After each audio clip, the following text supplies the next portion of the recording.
This is the one we've been waiting. Man, whole Ravens flock been going crazy over whether Lamar Jackson was going to practice today, especially after Monday, after that scare that we got, because on Monday, everybody was back, minus Tavius Robinson, but everybody was back. Even Roquan Smith came back, Ronnie Stanley, Pat Ricard, Chidobe Awuzie, and we were like, man, Harbaugh said that Lamar was going to be back this week, but we ain't see no Lamar. So we got to thinking, we got to wondering, a lot of us got to stressing, and some people tried to play it cool. They were like, yeah, he gonna be out there Wednesday, even though they were like, oh, I don't know if he gonna be out there Wednesday. And I get it, because I was like that. I'm like, man, I don't know, this ain't really looking too good. But I said, you know what, I'm gonna chill. I'm gonna wait till Wednesday. And then Wednesday even got here.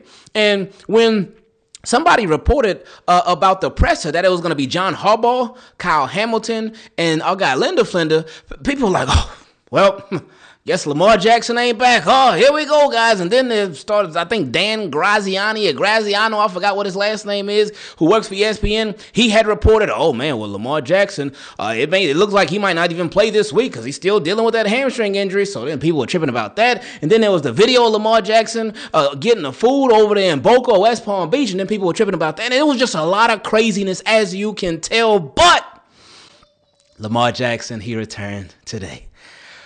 Ooh. Everything changed. Lamar Jackson, we know he changes everything for the Baltimore Ravens, but just the whole vibe with Ravens fans, with Ravens players, with Ravens coaches. Because if you listen to John Harbaugh from the press conference from Monday, listen to how he's speaking, listen to his energy or lack thereof. And then you listen to him speak today, it's completely different. Completely, you would think it was a completely different person that was speaking at the podium. That's what Lamar Jackson does for this football team. He changes everything. So now we back.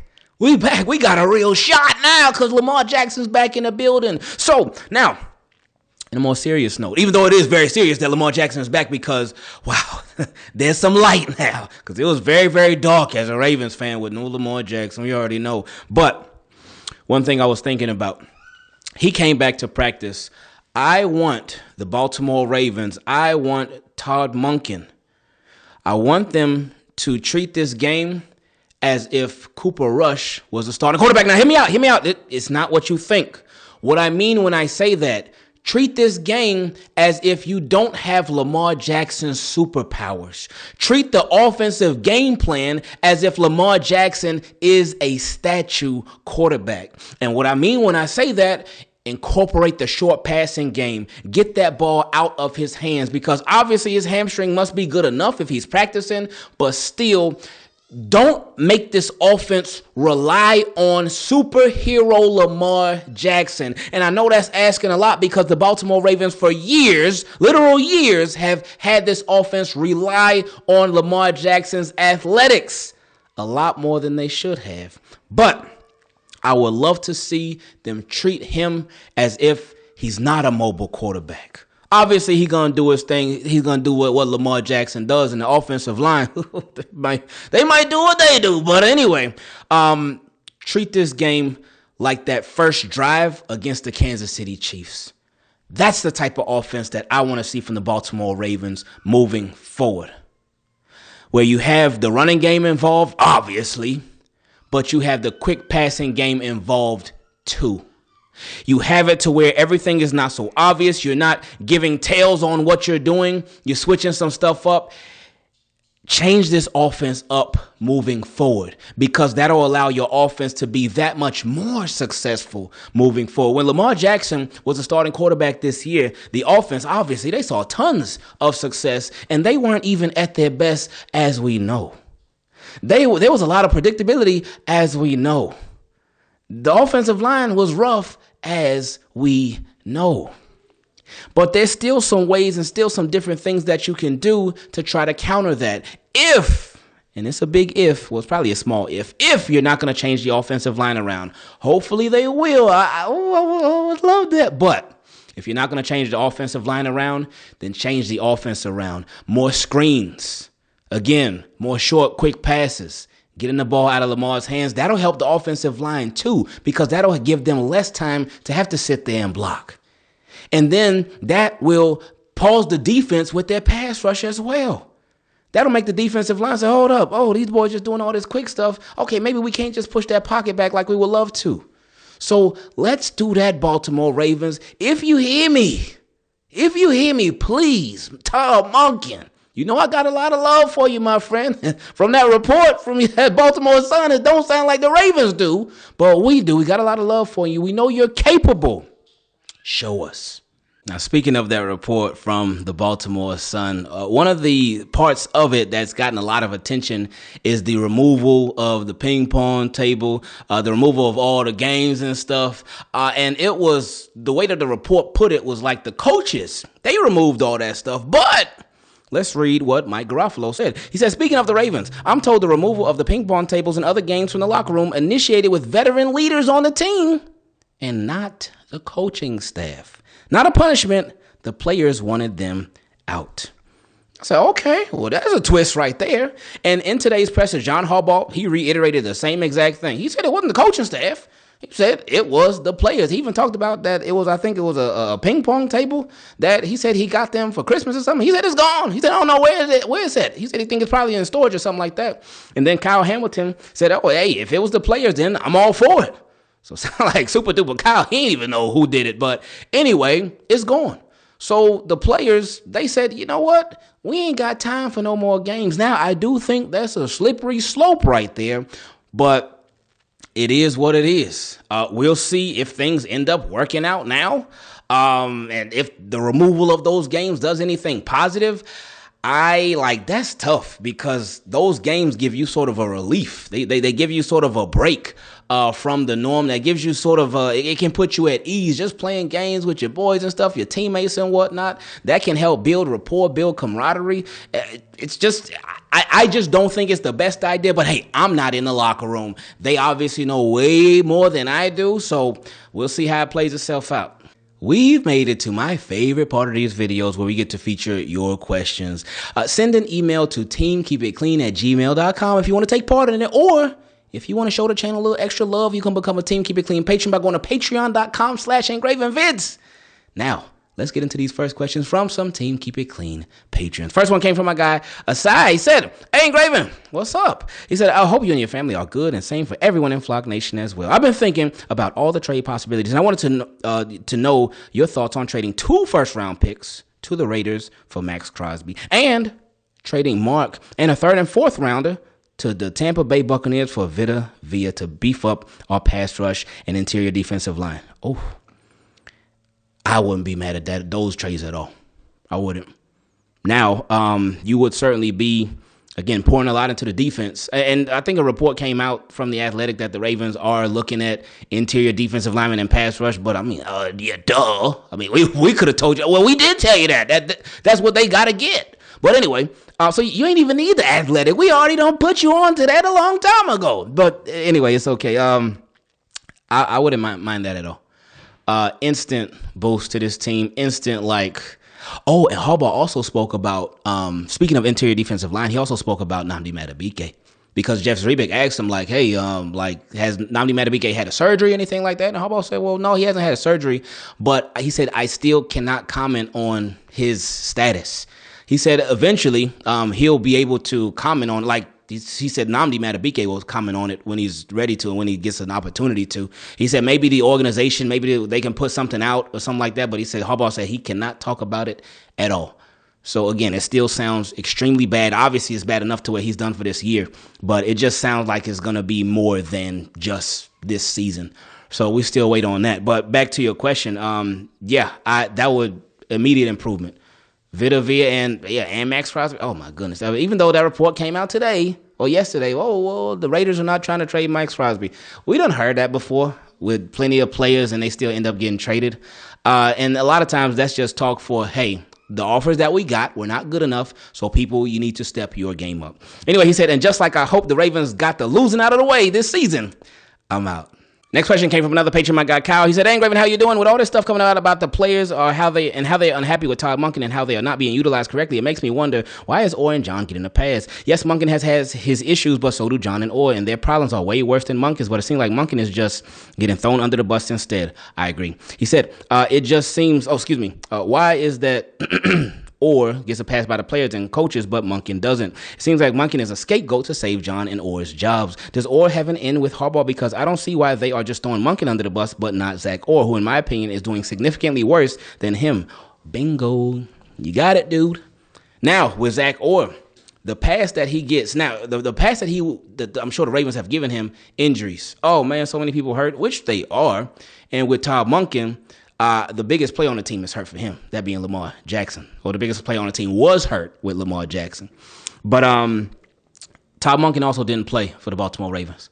Todd Monken didn't get signed as an undrafted rookie free agent linebacker and play for the Baltimore Ravens. Todd Monken has not been with the Baltimore Ravens from the start of his career to right now. Even though I think Zach Orr, he spent a little time, I think, with Jacksonville, I believe, on the coaching staff. But Zach Orr is a story of started from the bottom, and now he's still here. Worked his way up. So, yeah, Monken ain't got them ties like Zach Orr does.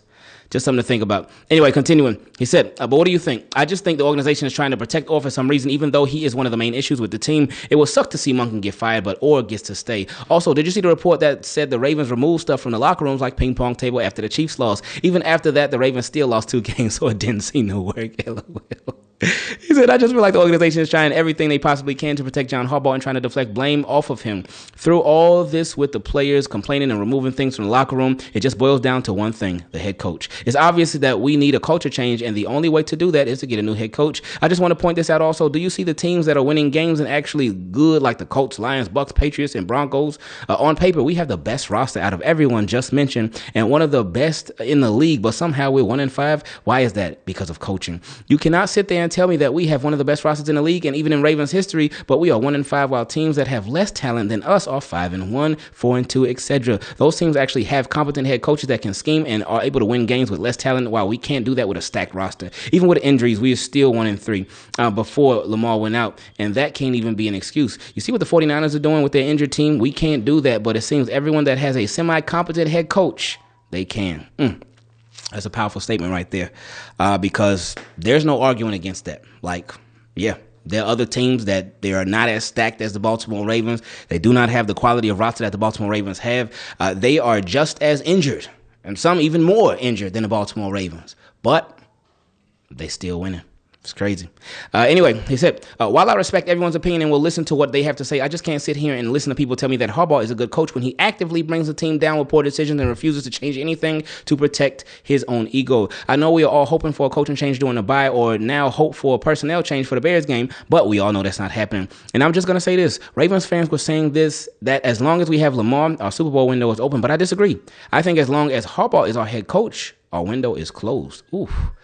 That boy, that's a ball right there. And I don't like that ball, but it is a ball nonetheless. Anyway, he said, "If Harbaugh remains here for this season and the future, we will be stuck in purgatory where we win 11 to 12 games every season but can't get anywhere in the playoffs. And this is all because of an incompetent head coach that has failed our teams for years but gets pass after pass after pass from this organization that is too blind and faithful to take any action against him. As much as I hate to say it, our Super Bowl window will always be closed when Harbaugh is running the team. It is time for a change. Thank you and take care." Oh, shout out to Drake with that take care. Anyway. Wow, that's a powerful statement. This year, after that article came out, I am a little worried that my thoughts will be wrong after this season. Hopefully not. Where I said anything less than Ravens winning the Super Bowl, then Harbaugh needs to go. But after that article yesterday, especially the timing of that article too, it just made it seem like Harbaugh is extremely safe, which I don't think he should be. I don't think he deserves to be. And this is not a thing just based off of this year either. This is something we've been saying for years. I never thought he should have got that contract extension last year. The previous contract extension, I never thought he should have got that one either. So this is old news. But anyway, something to think about. He also said, I'm sorry for that long question again. I originally meant to just send the first part about Monken and Orr, but I got carried away. This team just does things to you, man. LOL. I've sent in a question almost every week now, and I just want to thank you for taking the time out of your day to read them. I know some of them are really long, but I'm just fed up with this team and how it's run. I just need to vent somewhere. You're not obligated by any means to read my messages, but you do, and that means a lot for me. I don't think you realize the impact that you have on me and others that just need a place to talk, so thank you for that. Expect more questions from me in the future, as I'm sure I'll have a lot to vent about, as there has been no shortage of sadness this season. Thanks for everything Ingraven really means. I really mean it, and hope you have a great rest of your week. Now, I appreciate that a lot. Now, interesting timing with this. And that's what the questions from y'all are for. So y'all can vent. We could all talk it out. We could all talk about it and whatnot. I've seen some people call it Ravens therapy before. But no, I appreciate y'all just sharing your opinion on whatever it is respectfully too. That's whether we agree or disagree, whether y'all agree or disagree with something that I had said. It's all love, and y'all know that. But yeah, he sent this on October 20th. So it was before Lamar Jackson had even come back. So while you did say there hasn't been a lot of stuff to be sad about as Ravens fans, now we got something to smile about. Lamar Jackson holds all the keys. Next question came from my guy, Jason. He said, what's up, Mr. Ingraven? What's up, Jason? You ain't got to say mister. You ain't got to do that. We already old enough. You ain't got to add that MR on the front. Anyway, he said, hope all is well with you and the family and the rest of the team. Keep it clean. We appreciate you, my friend. He said, I just finished watching your video on the Baltimore Sun's article, and something we both pointed out is the overall sentiment around Harbaugh still feels surprisingly optimistic. It seems like there's almost nothing that could happen this season that would get him fired, even if the Ravens somehow finish 1-16. Ooh, that would be really bad. Anyway, he said, the organization seems locked into the belief that Harbaugh is untouchable, and EDC and Bisciotti appear content to give him the benefit of the doubt no matter how the season unfolds. All signs point towards Harbaugh returning next year, but I'm putting on my Doctor Strange cloak today because I think there's only one possible scenario where that changes, and it's through the power that Lamar Demetrius Jackson Jr. holds this upcoming offseason. Okay? And that's a lot of power. Let's keep going though. He said, with a cap hit of $75 million, EDC and company will almost certainly want to bring Lamar to the table to restructure his deal. But Lamar and his agent, his mom, planned ahead. No, his mom not his agent. He's his own agent. His mom, she be helping out with stuff. Shout out to Miss Felicia, by the way. But Lamar is his own thing. But anyway, he said, but he has this planned ahead, giving him complete leverage to influence the direction of the franchise. Think about it. Lamar has the power to force the Ravens to choose between him and Harbaugh. I agree. He certainly does. He said he's 100% earned the right to have that kind of pull. He's a two-time MVP, the face of the franchise, and the entire identity of our offense. He could easily say, I won't sign an extension until we bring in a new head coach and culture that I and hopefully the team believe in. If EDC thinks about testing Lamar's resolve by exploring a trade, the no-trade clause gives Lamar full control to choose his next destination. Essentially, he can corner the franchise into making a decision that defines the next era of Ravens football. This is so powerful right here, and I think it is all so true. With Lamar Jackson, yeah, that $75 million cap, and the $75 million cap hit for the next 2 years. Not even just this year, for the next 2 years.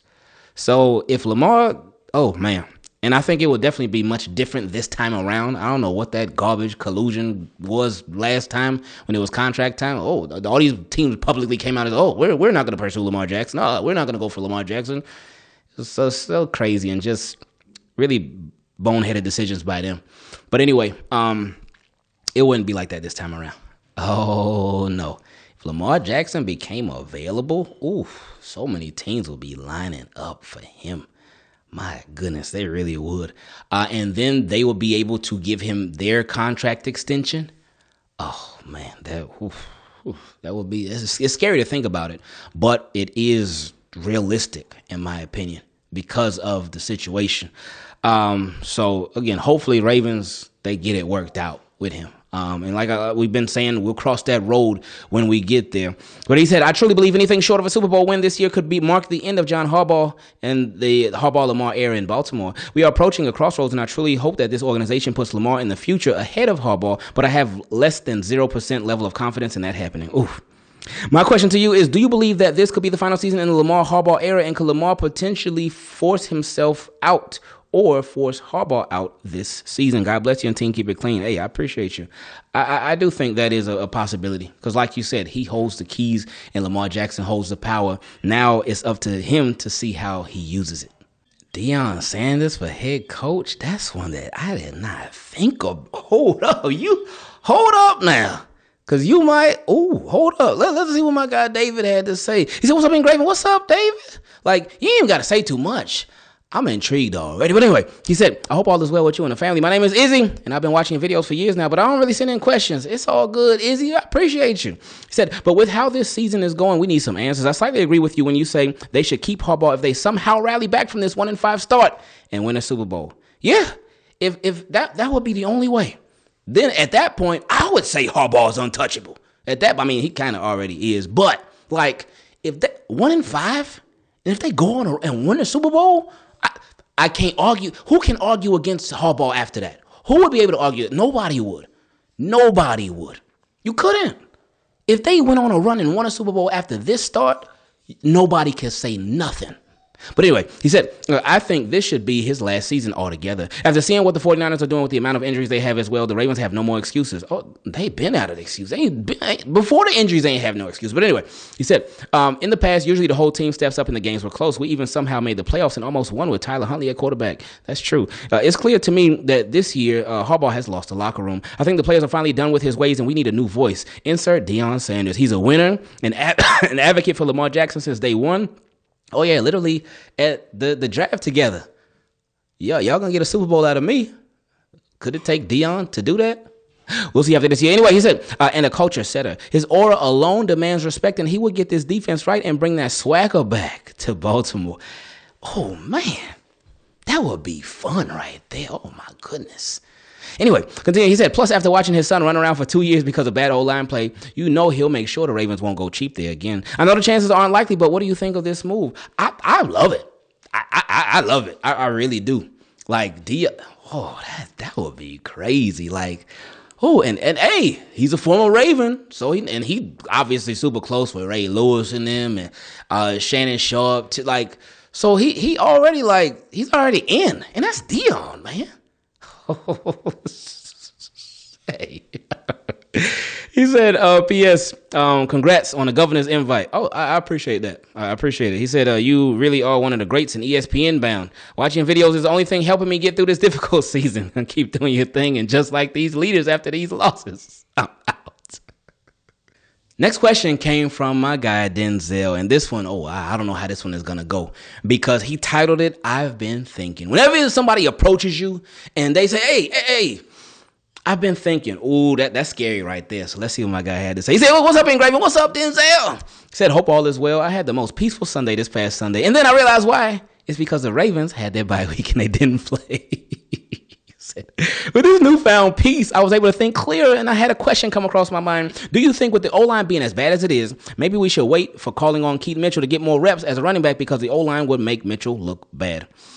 No, because I see what you're saying, and I do see the logic in it, because you're like, why would you want to put Mitchell behind this bad offensive line? You see what Derrick Henry has and really has not been able to do, minus that Rams game.